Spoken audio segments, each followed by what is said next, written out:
મારા લગ્ન ગામડાના એક ખેડૂત છોકરા સાથે કર્યા. તે આખી રાત મને પ્રેમ કરતો રહ્યો. તેણે મને એક સેકન્ડ માટે પણ છોડી નહીં.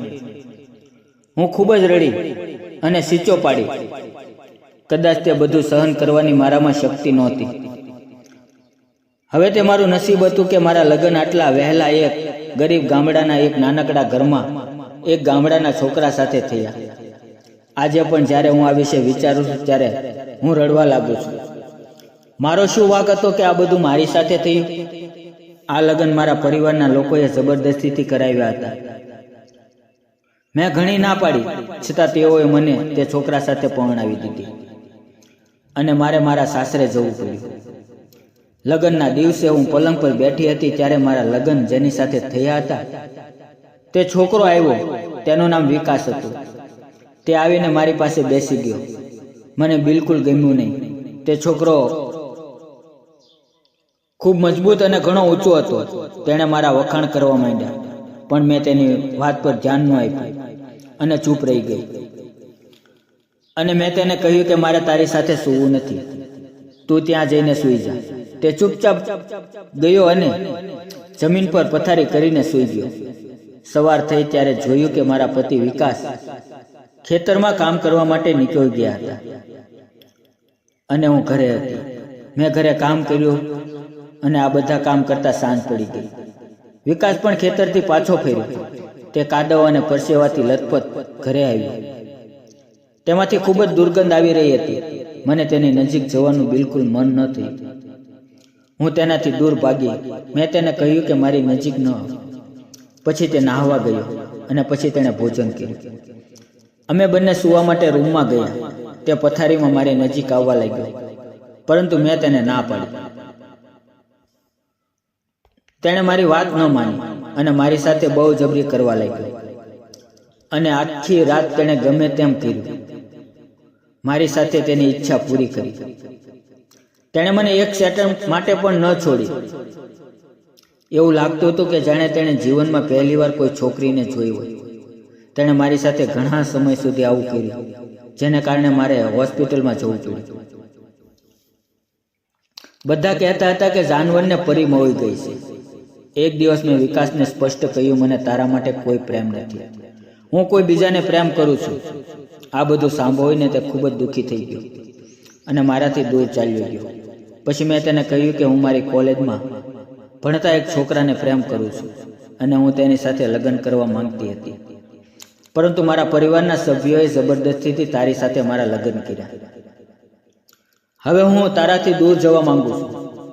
હું તારી સાથે રહેવા નથી માંગતી. તમે મને છોડી દો.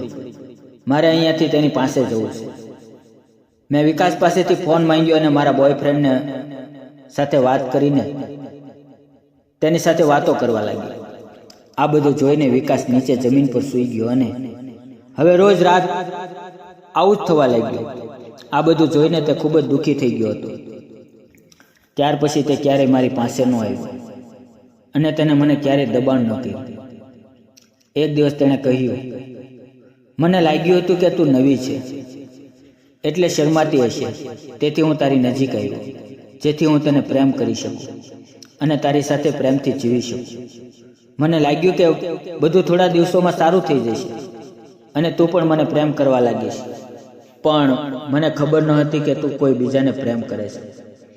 જો તે મને પહેલા આ કહ્યું હોત તો મેં તને સ્પર્શ પણ ન કર્યો હોત. હું તને ઉદાસ જોઈ નથી શકતો, તેથી હું આજે જ મારા પરિવાર સાથે વાત કરીશ. જો તારે તેની સાથે રહેવું હોય તો ઠીક છે, હું તને તેના ઘરે મૂકી આવીશ. મેં તરત જ મારા બોયફ્રેન્ડને ફોન કર્યો અને તેને પૂછ્યું કે તું ક્યાં છો અને મને તારું સરનામું મોકલ, હું તારી પાસે આવું છું. હું વિકાસ સાથે તેના સરનામે ગઈ અને તે મને મારા બોયફ્રેન્ડના ઘરે મૂકી આવ્યો અને કહ્યું કે હું જલ્દી તને છૂટાછેડાના કાગળો મોકલી આપીશ. આજથી તું આઝાદ છે. મને દુઃખ લાગ્યું, પણ આજે હું ખૂબ જ ખુશ હતી કે મને મારો પ્રેમ રમેશ પાછો મેળવ્યો. પછી વિકાસ પાછો તેના ઘરે ગયો. હું મારા બોયફ્રેન્ડ રમેશ સાથે તેના ઘરે બેઠી હતી. મેં તેને પૂછ્યું કે શું થયું, તારા પરિવારના સભ્યો ક્યાં છે? તેણે કહ્યું કે પરિવારના બધા સભ્યો બહાર ગયા છે. તેણે મારી સાથે એક ફોટો પણ પાડ્યો અને અમે ઘણા સમય સુધી વાતો કરી. અને જમવાનું પણ સાથે જમી લીધું. થોડા સમય પછી તેણે મને કહ્યું કે હવે આપણે ફરવા માટે મુંબઈ જઈશું. આ સાંભળીને હું ખૂબ જ ખુશ થઈ ગઈ અને તેણે મને તૈયાર થવાનું કહ્યું અને પોતે સ્નાન કરવા માટે જતો રહ્યો. અને જ્યારે તે નહાવા ગયો ત્યારે તેના મોબાઈલ પર એક મેસેજ આવ્યો. મેં મેસેજ ખોલીને વાંચ્યો તો હું ચોંકી ગઈ.